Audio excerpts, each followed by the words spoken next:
ایک گاؤں میں لال بخش نامی کسان اپنی بیوی اور اپنے 3 بیٹوں کے ساتھ رہتا تھا۔ لال بخش کھیتوں میں کام کر کے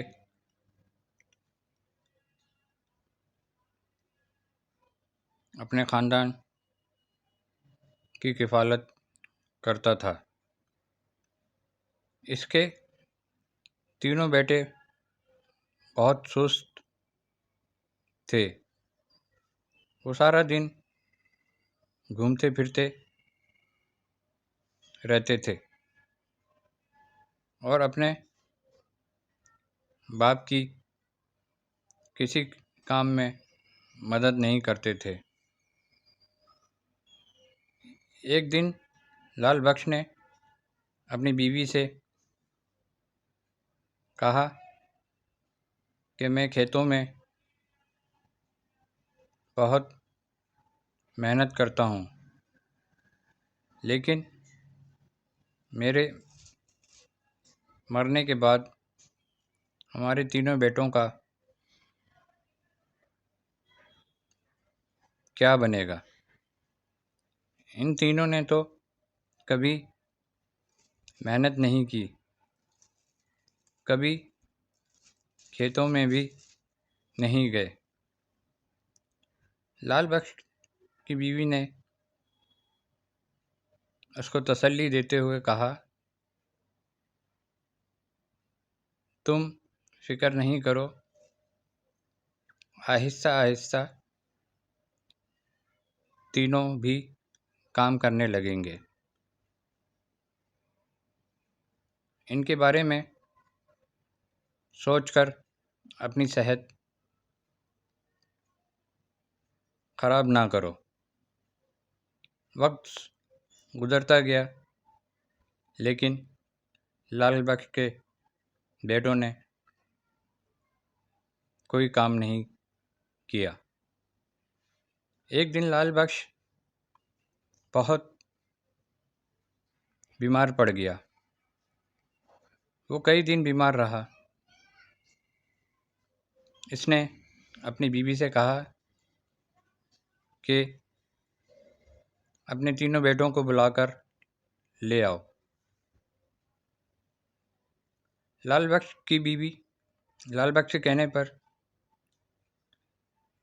اس کی بیوی نے اپنے تینوں بیٹوں کو بلا کر لے آئی۔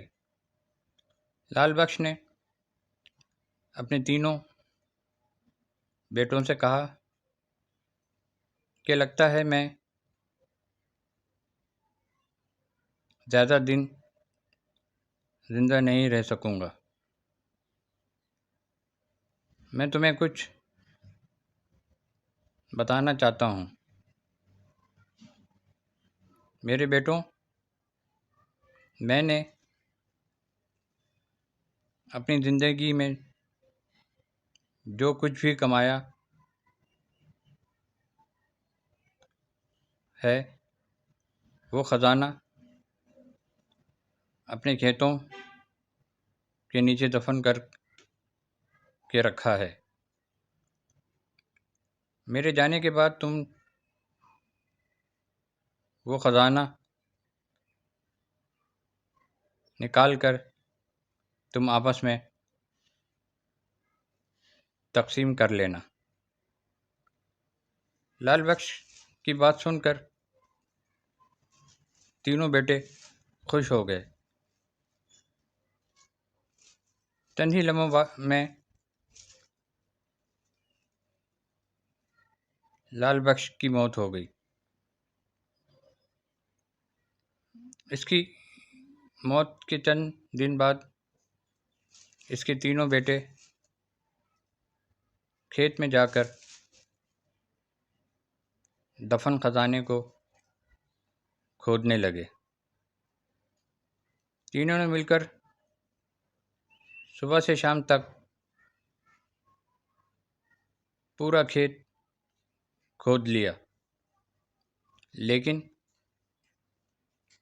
انہیں خزانہ نہ ملا۔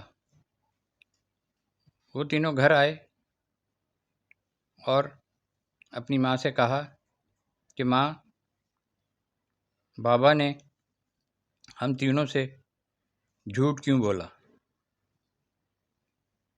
ہم نے پورا کھیت کھود لیا لیکن ہمیں کوئی خزانہ نہیں ملا۔ ماں نے ان تینوں کو بتایا کہ تمہارے باپ نے اپنی زندگی میں صرف یہ گھر اور کھیت کمایا ہے،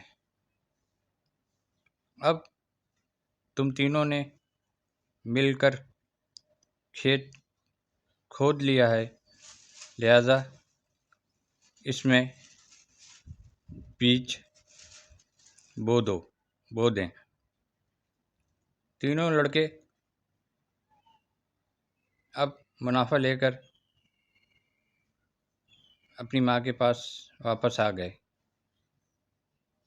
والدہ نے کہا تمہاری محنت ہی اصل خزانہ ہے، یہ وہی ہے جو تمہارے والد تم لوگوں کو سمجھانا چاہتے تھے۔